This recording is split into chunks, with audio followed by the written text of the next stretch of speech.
Yohanes 3 ayat 16, karena begitu besar kasih Allah akan dunia ini, sehingga ia telah mengaruniakan anaknya yang tunggal, supaya setiap orang yang percaya kepadanya tidak binasa, melainkan beroleh hidup yang kekal. Tuhan Yesus telah mati bagi kita semua di atas kayu salib dan bangkit pada hari yang ketiga. Kebangkitan Tuhan Yesus dikenal dengan perayaan Paskah. Selamat Paskah teman-teman TAC, Tuhan Yesus memberkati. Shalom Bapak Saudara, selamat hari Minggu. Bulan ini kita merayakan Jumat Agung dan Paskah, yaitu kematian dan kebangkitan Yesus. Oleh sebab itu, pada edisi Voice of Pentecost hari ini, kita akan membahas mengenai apakah kebangkitan Yesus hoax.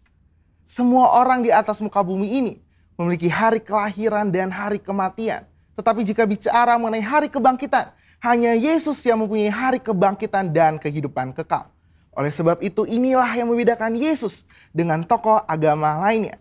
Hari-hari ini ada banyak sekali hoax yang beredar di sosial media. Tetapi tahukah saudara bahwa sejak pada zaman Yesus pun sudah ada hoax yang beredar mengenai kebangkitan Yesus. Jadi, apakah kebangkitan Yesus hoax atau fakta? Apa makna dari kebangkitan Yesus? Mari kita simak bersama. Kebangkitan Yesus adalah kekuatan utama iman Kristen. 1 Korintus 15 ayat 17 mengatakan, dan jika Kristus tidak dibangkitkan, maka sia-sialah kepercayaan kamu dan kamu masih hidup dalam dosamu. Tanpa kebangkitan, kehidupan orang yang percaya kepada Yesus tidak mempunyai kuasa. Iblis berusaha untuk menyebarkan hoax. Sebab jika Yesus tidak bangkit, maka dia bukan Tuhan dan ia tidak bisa memberikan keselamatan kekal. Maka iman percaya kita menjadi sia-sia. Iblis menyerang salah satunya dengan conspiracy theory yang mengatakan bahwa para murid bersengkongkol telah mencuri mayat Yesus sehingga kuburnya ditemukan oleh para wanita dalam keadaan kosong. Hoax itu dipercaya sampai sekarang. Sebagai saksi Kristus, kita harus bisa mempertahankan iman kita selain dengan pengalaman pribadi. Salah satunya ada dengan pembuktian secara fakta historis. Dua orang ahli apologetika Kristen telah menyelidiki berbagai fakta dan perdebatan tentang kebangkitan Yesus selama kurang lebih 30 tahun dan menyodorkan fakta-fakta yang dapat diterima dan diakui oleh para ahli sejarah, ateis, skeptik, dan bahkan rabi Yahudi. Nah, kita akan membahas hanya 5 fakta historis yang mereka temukan mengenai kebangkitan Yesus yang menyatakan bahwa isi dari teori konspirasi tersebut tidak benar. Fakta pertama adalah para wanita menjadi saksi hidup. Menurut tradisi Yahudi, wanita bukanlah saksi yang bisa dipercaya. Jika kebangkitan Yesus itu adalah rekayasa, persekongkolan, maka penulis kitab Injil harusnya memberitakan bahwa saksi pertama yang menemukan kubur Yesus kosong adalah murid-murid Yesus yang bergender laki-laki. Markus menulis apa adanya, bahwa memang para wanita lah yang pertama kali menemukan kubur Yesus kosong. Fakta kedua adalah kubur Yesus dijaga ketat oleh para prajurit. Bagaimana mungkin prajurit Romawi yang menjaga kubur Yesus bisa terlelap tidur dan tidak melihat murid-murid mencuri jasad Yesus? Matius 27 ayat 62 sampai 66 menyatakan prajurit Romawi telah menjaga kubur Yesus ketat, bahkan kubur itu dimeterai. Fakta ketiga adalah imam-imam kepala justru merekayasa kebohongan untuk menutupi fakta bahwa Yesus bangkit. Maka imam-imam kepala menyuruh para penjaga membuat cerita bahwa murid-murid Yesus telah mencuri jasad Yesus. Ini membuktikan bahwa imam-imam kepala tidak menyangkali bahwa kubur itu kosong karena Yesus bangkit. Fakta keempat adalah murid-murid Yesus sedang dalam kondisi ketakutan. Bagaimana mungkin murid-murid yang sedang dalam ketakutan dan hilang pengharapan namun berani mencuri jasad Yesus? Justru mereka sedang menanti-nantikan apakah betul yang dikatakan Yesus bahwa ia akan bangkit di hari ketiga. Faktanya adalah mereka semua menjadi pemberita kebangkitan Yesus dengan berani, yakin, dan mati sebagai martir. Mana mungkin ada orang yang rela mati untuk suatu rekayasa kebohongan. Fakta kelima adalah bertobatnya Saulus dari pembunuh umat Tuhan menjadi pelayan Tuhan. Perjumpaan Saulus dengan Yesus dalam perjalanan menuju Damaskus membuktikan Yesus hidup dan bangkit. Sehingga Saulus yang menganiaya dan membunuh orang Kristen bertobat menjadi Paulus Ia rela memberitakan Injil, sekalipun dianiaya, dipenjara, dan ditindas, akhirnya mati sebagai martir. Sebenarnya masih banyak lagi fakta mengenai kebangkitan. Namun hanya dengan 5 fakta yang kita bahas, sudah cukup mengkonfirmasi dan membuktikan bahwa Tuhan Yesus itu benar-benar bangkit. Justru teori konspirasi pencurian mayat Yesus oleh murid-murid itulah yang hoax. Jadi, fakta bahwa Yesus telah bangkit dari kematian membuktikan bahwa Dia adalah Tuhan. Dan apa saja yang dikatakannya di dalam Alkitab adalah mutlak benar. Kuasa, kehidupan, dan kekekalan hanya ada di dalam Dia. Dan ini memberikan pengharapan bahwa kita yang ikut mati di dalam Kristus akan dibangkitkan di dalam kebangkitannya. Sebab Dia hidup ada hari esok yang penuh harapan. Dan kita pun memperoleh hidup yang kekal serta segala kelimpahannya. Saudara, untuk penjelasan lebih lengkapnya dari tim teologi kami, jangan lupa buka link yang ada di atas atau scan QR Code yang tersedia. Salam integritas, Tuhan Yesus memberkati.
We give you glory, we give you honor, we give you praise for all that you are.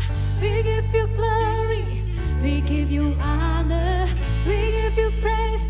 Gloria, we give you glory, we give you honor, we give you praise for all that you are.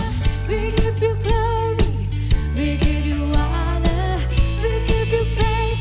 Gloria, we give you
teman-teman.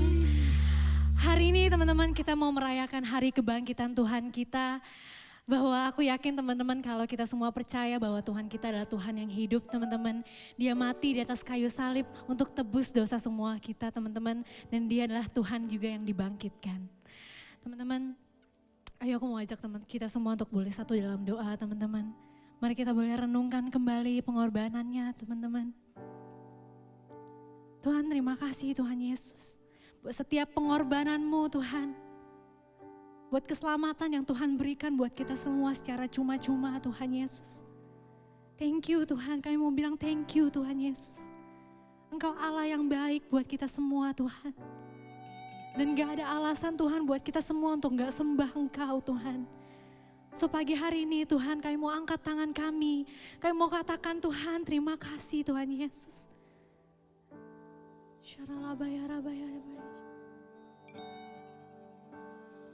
Jesus, beautiful Savior, God of all majesty, risen King, Lamb of God, holy and righteous, blessed Redeemer, bright morning star. Oh, the heavens shout your praise. Oh, creation bows to worship you. How wonderful, how beautiful, name above every name, exalted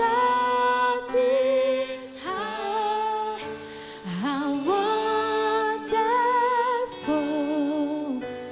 how beautiful, Jesus, your name above every name, Jesus.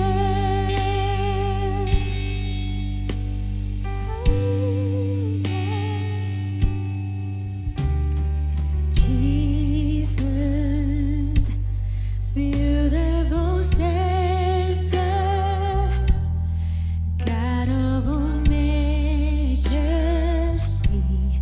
risen King,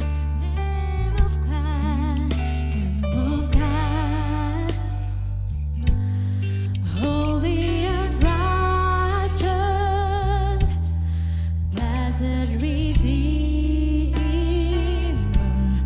bright morning star. All the heavens shout your praise. All creations bow to worship you. How wonderful, how beautiful, name above every name, exalted high. How wonderful, how beautiful, oh Jesus, your name above every name, Jesus.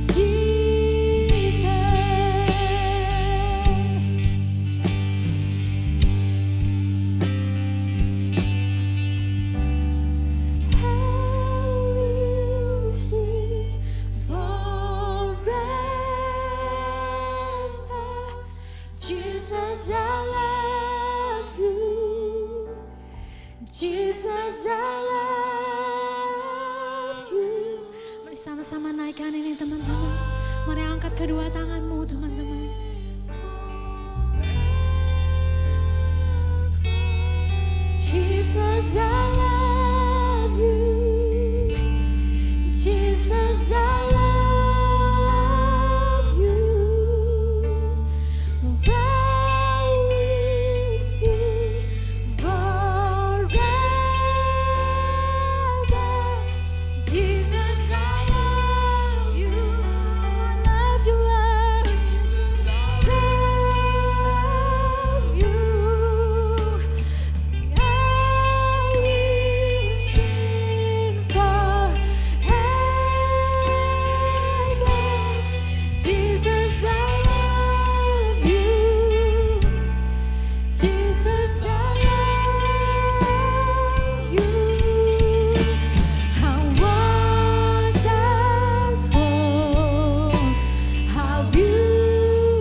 dan kau dekat.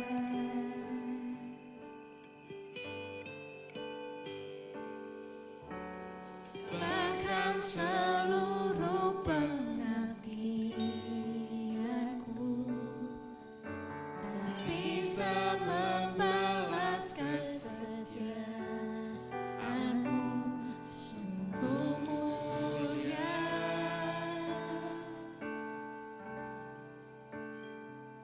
dan berharga.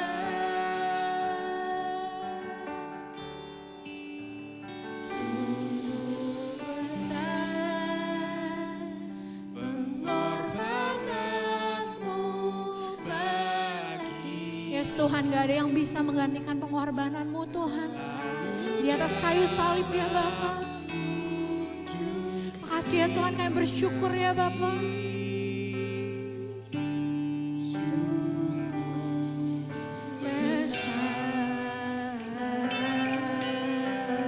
Sungguh indah, sungguh indah yang kau pikirkan tentangku, tak terselami bagiku.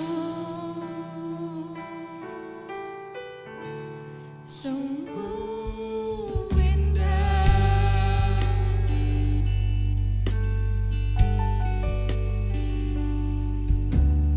Kemanakah aku dapat pergi, menjauhi rohmu yang suci, kau sahabat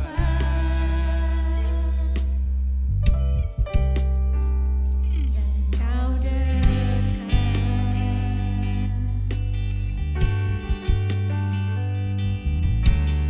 Bahkan seluruh pengabdianku tak bisa membalas kesetiaanmu, sungguh mulia dan berharga. Ayo teman-teman, sama-sama kita angkat kedua tangan kita dan katakan, sungguh besar pengorbananmu bagiku, terlalu dalam untuk dimengerti. Sungguh besar, sungguh indah yang kau pikirkan tentangku, tak terselami bagiku. Sungguh indah, sungguh besar, sungguh besar pengorbananmu bagiku, terlalu dalam untuk dimengerti. Sungguh besar, sungguh indah yang kau pikirkan tentangku, tak terselami bagiku. Sungguh indah.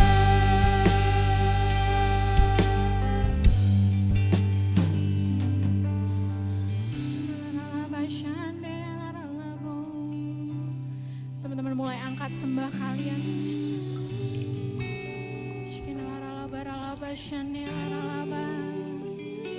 Dan kami bersyukur ya Tuhan, buat segalanya ya Tuhan Yesus, buat kehidupan setiap kami ya Bapa.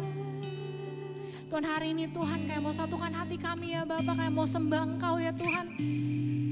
Tuhan dimanapun kami berada ya Tuhan, kami mau undang hadirat-Mu ya Tuhan, hadir ke tempat kami beribadah ya Bapa. Ya teman-teman mulai angkat suara kalian.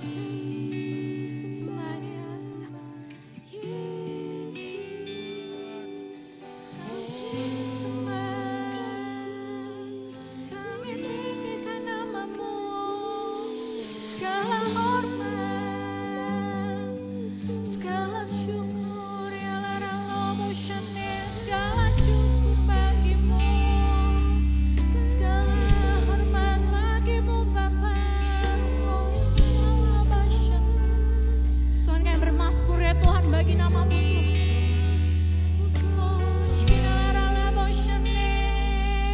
Segalanya bagi-Mu Tuhan. Oh ya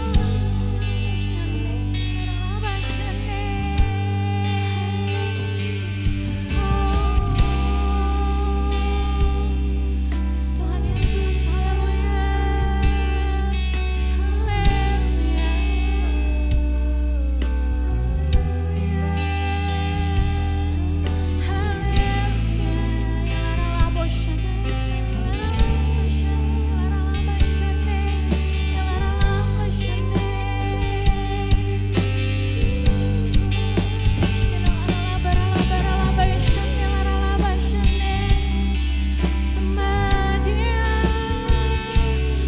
Kau yang layak ya Bapa, terima segala pujian kami ya Tuhan Yesus. Kau yang layak terima segala hormat kemuliaan ya Bapa. We worship you, we give you honor, give you praise.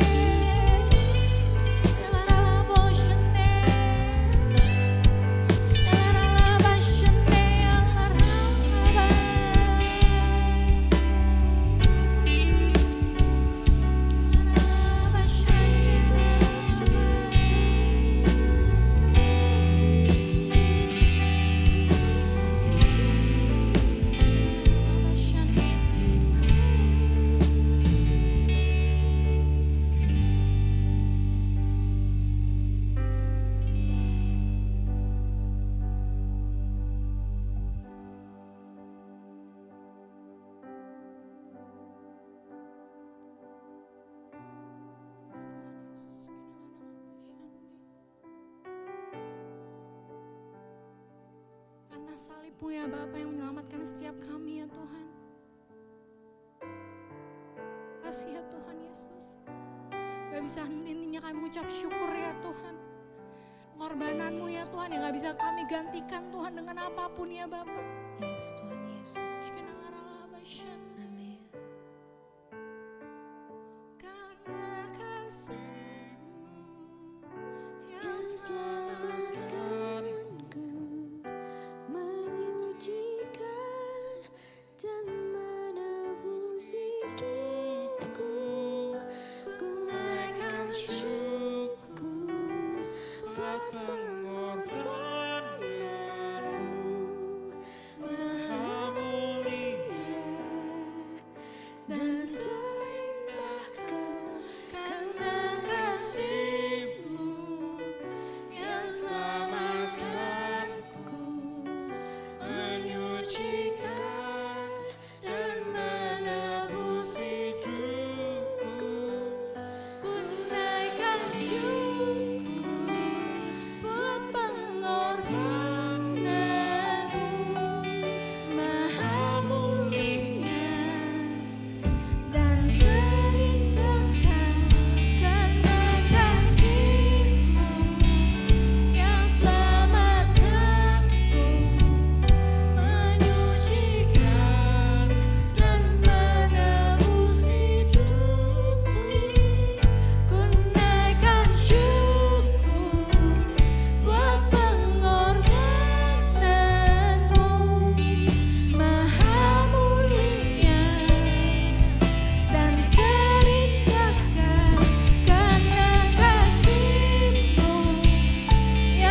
syukur buat pengorbananmu, Maha mulia dan terindah Kau, Yesus.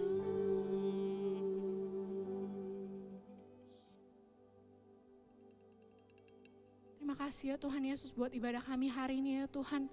Tuhan, biar ibadah Paskah kami hari ini ya Tuhan bukan cuma sekedar ibadah biasa ya Tuhan Yesus. Yes, Tuhan, biar ibadah kami hari ini ya Tuhan Yesus, kami boleh merayakan kebangkitan-Mu ya Tuhan atas maut ya Tuhan. Amin, amin. Tuhan, kami percaya Tuhan, kemenangan-Mu atas maut ya Tuhan membuktikan kalau kami punya harapan yang baru ya Tuhan setiap harinya ya Bapa.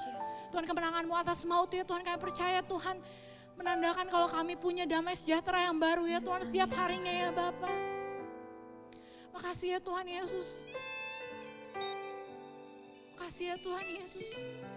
Tuhan, kami gak mau Tuhan menyalibkan Kau untuk kedua kalinya ya Tuhan Yesus. Tuhan, biar ibadah Paskah kami hari ini ya Tuhan Yesus, semua untuk kemuliaan nama-Mu ya Bapa. Yes, Tuhan. Terima kasih ya Tuhan Yesus buat pimpinan-Mu Tuhan sampai hari ini Tuhan. Makasih ya Tuhan Yesus buat segala musim kehidupan yang Tuhan boleh kasih buat setiap kami ya Bapa. Tuhan, biar semuanya untuk kemuliaan nama-Mu Tuhan, kami kembalikan untuk kemuliaan nama-Mu ya Bapa. Terima kasih ya Tuhan, sebentar lagi kami mau mendengarkan isi hati-Mu ya Bapa. Biar kami boleh melakukan dalam kehidupan kami sehari-hari ya Tuhan Yesus. Terima kasih ya Tuhan Yesus buat kasih-Mu ya Tuhan. Terima kasih ya Bapa, dalam nama Tuhan Yesus kami sudah berdoa dan mengucap syukur. Sama-sama kita katakan, amin. Teman-teman semua, saya mewakili seluruh pengerja TSC mengucapkan selamat hari Paskah buat teman-teman semua. Mungkin di Paskah kali ini kita masih merayakannya secara online, sama seperti tahun lalu ya. Cuma jangan berkecil hati karena saya percaya meskipun kita merayakannya secara online, tapi esensi Paskah itu sendiri nggak berkurang ya teman-teman. Tuhan Yesus datang ke dunia 2000 tahun lalu, Dia mengambil rupa seorang hamba. Dia datang untuk mati bagi kita. Dan firman Tuhan katakan Dia taat sampai Dia berada di kayu salib. Padahal seharusnya manusia yang harusnya menanggungnya, dosa kita yang ditanggung, harusnya kita yang kena hukumannya, tapi Dia menanggung semuanya itu buat kita. Nah, hari ini kita memperingati kebangkitan Tuhan kita Yesus Kristus ya teman-teman. Setelah kemarin ada Jumat Agung, kita memperingati kematian Tuhan Yesus, 3 hari kemudian Dia bangkit. Nah, Dia memang mati teman-teman, tapi Dia bangkit juga. Itu sebabnya kita memiliki pengharapan di dalam Tuhan. Dia bangkit dan naik ke sorga, dan Dia ke sorga menyediakan tempat buat kita semua. Saya percaya ini merupakan kabar baik untuk kita semua, dan kita harus mengucap syukur dengan benar-benar tentang hal ini gitu teman-teman ya. Jadi pengharapan kita tuh bukan pengharapan kosong, tapi pengharapan yang benar-benar real ya teman-teman.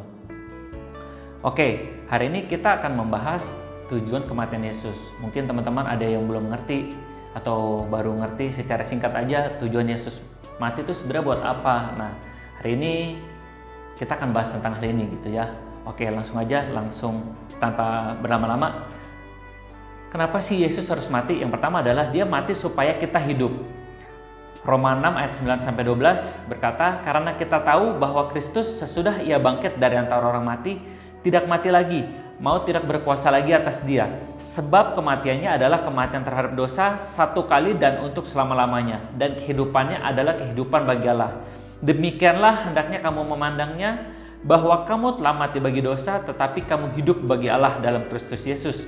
Sebab itu hendaklah dosa jangan berkuasa lagi di dalam tubuhmu yang fana, supaya kamu jangan lagi menuruti keinginannya. Teman-teman, firman Tuhan berkata bahwa kita telah mati bagi dosa dan sekarang kita hidup bagi Allah. Maka itu di dalam menjalani kehidupan kita ini, kita harus sadar bahwa di dalam Tuhan kita tuh menjalani hidup yang berharga. Nah, hidup yang berharga itu berbicara tentang apa sih teman-teman? Hidup yang berharga berbicara tentang hidup yang mahal. Ya, Tuhan Yesus tebus kita dengan darah yang mahal. Kenapa? Karena kita adalah makhluk ciptaannya, kita adalah umatnya, kita adalah anaknya yang begitu berharga. Ya, hidup kita sebegitu berharganya sampai Tuhan rela berkorban, ngirim anaknya gitu ya, mati buat kita dengan darah yang tak ternilai. Maka itu teman-teman, saya mau berkata bahwa yuk kita sebagai anak muda jangan melakukan perbuatan-perbuatan yang murahan. Teman-teman, jangan hidup sia-sia. Dan firman Tuhan tadi juga berkata bahwa janganlah dosa berkuasa lagi di dalam tubuh kita. Artinya apa teman-teman? Artinya janganlah kita jadi hamba dosa, teman-teman. Saya mau berkata bahwa yuk di momen-momen seperti ini mari kita jadikan ini sebagai waktu buat kita meninggalkan dosa-dosa kita. Mungkin di antara kita masih punya keterikatan-keterikatan tertentu, mungkin sebagian dari kita masih berlarut-larut di dalam dosa ini dan itu karena kelemahannya masing-masing. Saya mau berkata bahwa yuk teman-teman, di saat Paskah ini merupakan momen yang tepat buat kita repent, buat kita introspeksi ke dalam, buat kita review gitu loh tentang kehidupan kita. Mari kita mencoba buat tinggalin dosa kita coba buat balik lagi sama Tuhan sepenuhnya. Dan memang saya akui nggak mudah gitu buat kita ninggalin keterikatan kita ibaratnya pergi dari kolam dosa itu bukan sesuatu yang mudah, itu sesuatu yang sulit. Tapi saya mau berkata bahwa teman-teman, mungkin kalau pakai kekuatan manusia kita sulit, mungkin kalau pakai kekuatan manusia kita susah gitu ya. Tapi saya mau berkata bahwa kalau kita mengandalkan Tuhan, kita pasti bisa, teman-teman gitu ya. Makanya justru firman Tuhan kan bilang ya, terkutuklah orang mengandalkan kekuatannya sendiri. Justru firman Tuhan juga bilang, justru di dalam kelemahan-kelemahan kita, kuasa Tuhan tuh dinyatakan secara sempurna. Jadi teman-teman, jangan sok kuat, jangan merasa kuat, jangan merasa kebal terhadap dosa segala macam. Justru kita harus merasa lemah supaya apa? Supaya kita bisa mengandalkan Tuhan, dan ketika kita mengandalkan Tuhan, kita undang Tuhan bekerja dalam kehidupan kita. Kuasanya pasti turun atas kita dan Dia pasti bisa melepaskan kita dari segala keterikatan dan dosa-dosa kita, teman-teman. Gitu ya. Jadi sekali lagi saya mau bilang bahwa yuk kita jangan andalkan kekuatan kita sendiri. Bersama Tuhan kita pasti bisa. Kita harus mengandalkan Dia. Gitu ya teman-teman. Itu tadi poin yang pertama. Yang kedua adalah kenapa sih Yesus mati? Dia mati supaya kita menang. Filipi 2 ayat 7-8 berkata, melainkan telah mengosongkan dirinya sendiri dan mengambil rupa seorang hamba dan menjadi sama dengan manusia. Ayat 8-nya, dan dalam keadaan sebagai manusia ia telah merendahkan dirinya dan taat sampai mati, bahkan sampai mati di kayu salib. Teman-teman, saya mau berkata bahwa pencobaan-pencobaan kita alami itu pencobaan yang biasa, gak akan melewati kemampuan kita. Firman Tuhan juga berkata demikian gitu ya.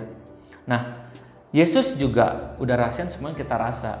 Ketika Dia memutuskan mengambil rupa seorang manusia, mengambil wujud, mengambil bagian dalam kehidupan manusia secara langsung, Dia juga merasakan yang namanya sedih, sakit, dan lain sebagainya, teman-teman. Gitu ya. Yesus sudah rasain semua yang kita rasa. Yang namanya difitnah, disakiti, diejek, dibully, digebukin, bahkan Tuhan Yesus sudah rasain semua gitu. Mungkin justru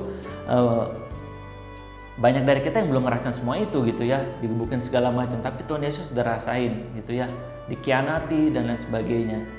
Nah, gini teman-teman, akhir-akhir ini kalau saya pribadi saya melihat banyak berita di luar sana bahwa banyak orang putus asa, bahkan sampai ada orang yang bunuh diri, sampai ada kemarin itu juga saya dengar khotbah di umum bahwa ada anak muda baru umur 28 tahun dia memutus untuk bunuh diri. Mungkin teman-teman juga ada yang ngikutin berita dan melihat atau mendengar berita-berita seperti ini gitu ya. Akhir-akhir ini banyak orang putus asa, teman-teman. Nah, mungkin di antara kita juga banyak gitu yang lagi ngalamin putus asa ini gitu ya. Ini nggak terjadi di luar anak-anak Tuhan aja, tapi anak-anak Tuhan sendiri juga mungkin di saat seperti ini, di saat COVID seperti ini, banyak tekanan dari sana sini, juga banyak teman-teman yang ngalamin yang namanya putus asa gitu. Nah, teman-teman, saya mau berkata bahwa yuk kita coba buat bangkit, yuk kita coba miliki pengharapan lagi di dalam Tuhan gitu ya.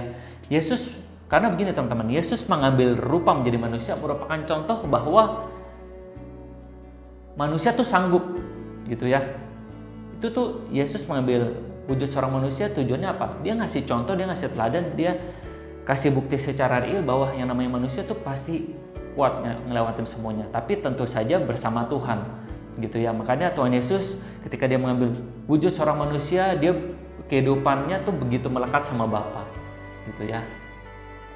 Dia begitu melekat sama Bapa, Dia berhubung sama Bapa, bahkan sebelum Dia dikhianati, sebelum Dia dijemput sama Yudas, sebelum Dia akhirnya disalib, bahkan Yesus tuh berdoa ya, berdoa kepada Bapa sampai katanya keringatnya keluar seperti peluh darah gitu ya. Dia hidup mengandalkan Tuhan. Nah, demikian juga dengan kita teman-teman. Kalau kita hidup mengandalkan Tuhan, kita hidup di dalam Tuhan, kita berserah sama Tuhan, kita connect terus sama Dia, kita pasti bisa ngelewatin semuanya gitu ya. Makanya ada ayat yang saya suka banget di Filipi 4 ayat 13 ya, kita segala perkara dapat kutanggung bersama Dia yang memberi kekuatan kepadaku gitu. Ini mungkin jadi ayat emas buat banyak dari kita juga teman-teman ya, karena ayat ini sungguh menguatkan gitu ya.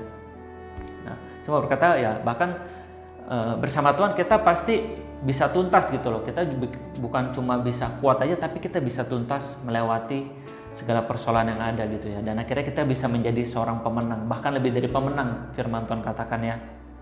Saya mau berkata, di dalam Tuhan pasti ada jalan, pasti masalah-masalah kita bisa kita lewatin. Yang mungkin sekarang kita ngerasa masalah kita berat, masalah kita susah gitu ya. Tapi nanti suatu saat ketika kita lihat hidup kita ke belakang, oh ternyata kita bisa lewatin ini juga ya. Yang waktu itu terasa susah, yang waktu itu terasa nggak enak, begitu berat, kayaknya impossible buat lewatin hal ini, ternyata kita lewatin juga. Dan kita mungkin malah bersyukur gitu ya, akan hal-hal yang sempat terjadi dalam kehidupan kita gitu ya. Jadi jangan putus pengharapan, bangkit dan tetap berjalan mengandalkan Tuhan gitu ya. Yang ketiga, kenapa sih Yesus harus mati? Dia mati supaya kita selamat teman-teman. Ini ayatnya di Ibrani 9 ayat 13-15. Biar saya bacain buat teman-teman semua. Bunyinya seperti ini. Sebab jika darah domba jantan dan darah lembu jantan dan percikan abu lembu muda menguduskan mereka yang najis, sehingga mereka disucikan secara lahiriah, betapa lebihnya darah Kristus yang oleh roh yang kekal telah mempersembahkan dirinya sendiri kepada Allah sebagai persembahan yang tak bercacat, akan menyucikan hati nurani kita dari perbuatan-perbuatan yang sia-sia, supaya kita dapat beribadah kepada Allah yang hidup. Karena itu Ia adalah pengantara dari suatu perjanjian yang baru, supaya mereka yang telah terpanggil dapat menerima bagian kekal yang dijanjikan, sebab Ia telah mati untuk menebus pelanggaran-pelanggaran yang telah dilakukan selama perjanjian yang pertama. Ya, dan firman Tuhan katakan tanpa penumpahan darah dosa tidak bisa ditebus ya teman-teman ya. Kalau mungkin baca perjanjian lama gitu ya, kita pasti sering banget ketemu sama yang namanya korban ini, korban itu, korban pendamaian, korban penebus salah dan sebagainya gitu ya. Nah, memang di perjanjian baru kita udah nggak ada korban-korban seperti itu lagi gitu ya. Tapi esensinya tetap sama gitu ya, bahwa tanpa penumpahan darah tuh dosa tidak bisa ditebus gitu ya. Nah, bisa dibilang dibutuhkan korban untuk menebus dosa ya. Ini sebenarnya sebuah hukum atau sistem yang Tuhan sudah tentukan seperti itu. Di Ibrani 9 ayat 22 berkata, dan hampir segala sesuatu disucikan menurut hukum Taurat dengan darah, dan tanpa penumpahan darah tidak ada pengampunan. Ini ya, kita garis bawain, dan tanpa penumpahan darah tidak ada pengampunan. Teman-teman, saya mau berkata begini, bahwa kita tuh selamat bukan karena perbuatan kita ya. Ini harus kita pahamin dulu. Tapi karena karya salib Kristus, kita dilayakkan jadi anak, kita dilayakkan jadi hamba, kita dilayakkan jadi umatnya, kita jadi orang yang dipercaya sama Tuhan dan lain sebagainya. Bukan karena kita benar-benar layak, tapi karena kita dilayakkan. Dan menurut saya ini adalah sebuah hal yang sangat luar biasa. Ini yang namanya kasih karunia, ini yang namanya grace gitu loh, amazing grace. Nah, kita udah terima kasih karunia itu, kita udah terima grace itu. Makanya saya mau berkata teman-teman bahwa yuk kita jangan sia-siakan kasih karunia itu. Kita udah hidup di dalam kasih karunia, yuk mari kita tetap tinggal di dalamnya. Jangan sia-siakan kasih karunia itu. Maka itu saya mau berkata bahwa gini teman-teman, kita sebagai orang yang diselamatkan, mari yuk kita jadi orang-orang yang mengerjakan keselamatan kita dengan baik. Sekali lagi saya mau bilang, jangan sia-siakan kasih karunia Tuhan. Ya, dan kita jadi anak muda, kita harus bertindak sebagai orang yang sudah diselamatkan, teman-teman. Gitu ya. Kita lanjut ke poin yang keempat. Kenapa sih Yesus harus mati? Dia mati supaya hubungan kita dipulihkan. Ayatnya di Kolose 1 ayat 21 sampai 22. Juga kamu yang dahulu hidup jauh dari Allah dan yang memusuhinya dalam hati dan pikiran, seperti yang nyata dari perbuatanmu yang jahat, sekarang diperdamaikannya di dalam tubuh jasmani Kristus oleh kematiannya, untuk menempatkan kamu kudus dan tak bercela dan tak bercacat di hadapannya. Ya, kita garis bawain dua hal ini. yang isinya juga kamu yang dahulu hidup jauh dari Allah, dan di ayat 22-nya diperdamaikannya. Teman-teman, seperti yang tadi saya udah bilang, korban selalu membawa pendamaian gitu ya. Nah, untuk datang sama Tuhan sebenarnya tuh kita harus kudus gitu ya. Makanya firman Tuhan berkata, kuduslah kamu sebab aku kudus, dan firman Tuhan juga bilang tanpa kekudusan tidak ada satu orang pun dapat melihat Allah gitu ya. Maka itu sebenarnya tuh kita perlu berada di dalam status kudus untuk kita bertemu sama Tuhan, untuk kita ketemu sama Tuhan. Ya, that's why kenapa kita tuh dikuduskan sama Tuhan. Kita tuh bukan benar-benar kudus gitu ya. Kita tuh manusia yang penuh dosa. Kita tuh manusia yang masih tinggal di dalam daging, yang punya kecenderungan buat dosanya tuh kuat. Gitu, yang punya banyak sekali kelemahan-kelemahan yang kadang kita sendiri nggak bisa handle gitu tanpa bantuan Tuhan, tanpa bantuan Roh Kudus. Nah, tapi di dalam Tuhan, karena karya salib Kristus, kita dikuduskan. Artinya apa? Artinya ya kita dibuat bisa datang kepada Tuhan. Kita dibuat bisa untuk melihat Tuhan. Ya, menurut saya ini sekali lagi kasih karunia banget. Gitu ya. Kita yang nggak mungkin untuk mencapai status kudus itu, kita dikuduskan. Kita dipurify sama Tuhan. Gitu ya. Makanya sekarang kita gampang banget datang sama Tuhan, cuma sebatas doa. Udah bisa langsung, nggak pakai perantara lagi. Kalau kita lihat di Perjanjian Lama, imam yang bertugas harus menjadi perantara bagi umat, dan itu pun imam harus benar-benar kudus, nggak boleh pikiran kotor, nggak boleh dalam keadaan najis dan lain sebagainya. Berbeda dengan kita yang sekarang tinggal di dalam zaman kasih karunia. Kita datang sama Tuhan cuma sebatas doa, gitu ya. Tapi itu pun banyak dari kita masih malas gitu ya. Nggak boleh gitu ya teman-temannya. Kita harus sadar tentang hal ini gitu ya. Justru ini sebuah privilege, sebuah kesempatan, sebuah chance gitu loh untuk kita datang sama Tuhan. Karena kita datang sama Tuhan udah dengan mudah banget sekarang. Gitu. Jadi jangan sia-siakan kesempatan ini, karena Dia Bapa yang baik. Dia tuh Bapa yang selalu nunggu kita, Bapa yang selalu mau ketemu sama kita. Gitu ya teman-temannya. Ya, Tuhan Yesus mati, Dia lakukan demikian. Dia mau disalib, Dia tembus dosa kita, karena Dia mau berhubungan dan dekat sama kita. Itu ya, Dia mau terjadi pemulihan hubungan antara Allah dengan umatnya, antara Bapa dengan anaknya. Itu ya. Dan hubungan kita sebagai anak terhadap Tuhan, terhadap Bapa kita, itu merupakan inisiatif Dia loh, bukan inisiatif kita. Itu ya. Amazing gak? Tuhan yang pencipta kita, Dia yang punya inisiatif buat Dia mau punya hubungan sama anaknya. Kita dijadikan anak, kita dilayakkan, kita dikuduskan. Betapa luar biasanya gitu ya jadi orang Kristen. Amazing banget ya, kita yang bukan siapa-siapa, kita cuma ciptaan, tapi kita dimuliakan dan dikasih privilege demikian. Menurut saya ini sesuatu hal yang luar biasa lagi ya. Jadi semua bilang, yuk sering-sering datang sama Tuhan, jangan ignore Dia gitu ya. Tuhan tuh Bapa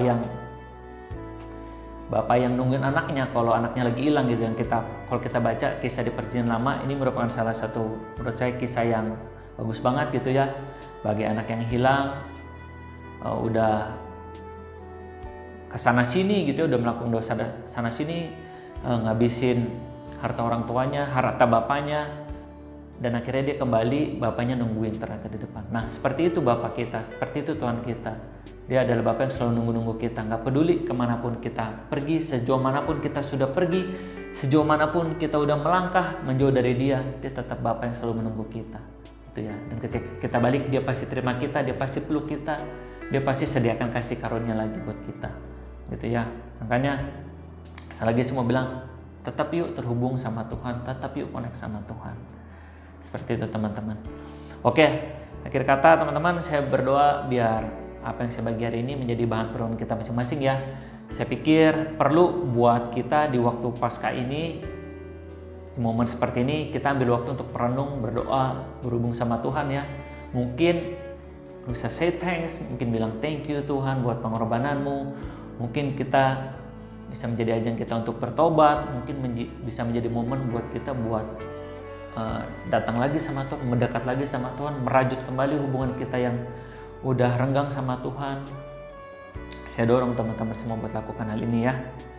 Dan untuk menutup ini, saya tutup dengan pertanyaan seperti ini. Bagaimana kita dalam respon kasih Tuhan sekarang ini? Ya. Bagaimana kita dalam merespon kasih Tuhan di hari-hari ke depan? Kita mau jadi orang yang seperti apa dalam merespon kasih Tuhan? Pilihan di tangan kita, teman-teman. Tapi saya berdoa biar kita menjadi orang-orang yang memilih tindakan yang tepat, memilih pilihan yang tepat untuk meresponi kasih Tuhan. Ya. Biar kita jadi anak-anaknya Tuhan yang perbuatannya berkenan, dan kita nggak jadi anak-anak Tuhan yang mendukakan hati Bapaknya. Seperti itu, teman-teman. Oke, itu aja sharing dari saya, teman-teman. Yuk, mari kita berdoa. Tuhan, terima kasih buat hari ini, kalau kami masih diberi kesempatan untuk mendengar firman-Mu di momen Paskah seperti ini. Tuhan, memang momen Paskah ini kami lewati masih secara online ya Tuhan, tapi kami percaya ya Tuhan, perayaan seperti apapun gak akan mengurangi esensi Paskah itu sendiri ya Tuhan. Kami ucap syukur ya Tuhan di momen ini, karena Engkau telah datang ke dunia, Engkau telah mati buat kami, Engkau menanggung ya Tuhan hukuman-hukuman kami ya Tuhan, Engkau menanggung dosa kami ya Tuhan, Engkau menebus kami bahkan ya Tuhan, Engkau mati supaya kami hidup ya Tuhan. Maka itu kami mau berkata bahwa kami gak mau jadi anak-anak muda yang sia-siakan kasih karunia Tuhan. Kami mau tetap responi kasih karunia Tuhan. Kami mau tetap melakukan perbuatan-perbuatan yang berkenan sama Tuhan. Kami gak mau ignore firman Tuhan. Kami gak mau ignore pribadi Tuhan. Terima kasih ya Tuhan buat kasih karunia-Mu yang begitu luar biasa dalam kehidupan kami ya Tuhan. Terima kasih ya Tuhan. Kiranya Engkau yang menjaga kami senantiasa ya Tuhan di hari-hari ke depannya ya Tuhan. Kami mau libatkan Tuhan di dalam segala perencanaan kami. Kami mau libatkan Tuhan di dalam segala pekerjaan kami, studi kami, usaha kami ya Tuhan. Kami mau berjalan melangkah bersama-Mu lebih dan lebih lagi ya Tuhan. Dan biar dengan apa yang kami kerjakan, kami lakukan, semuanya membawa kemuliaan bagi nama-Mu ya Tuhan. Terima kasih ya Tuhan. Dan sebentar lagi kami akan terima berkat yang daripada-Mu ya Tuhan. Kami angkat kedua tangan kami ya Tuhan. Teman-teman, mari angkat kedua tangan kita. Diberkatilah studimu, diberkatilah usahamu, diberkatilah apa yang kau kerjakan dan kau lakukan, dan biar apa yang kau lakukan, kau kerjakan semuanya menghasilkan hasil yang baik, dan biar kau menjadi anak yang berdampak di luar sana, menjadi anak yang membawa kemuliaan buat nama Tuhan.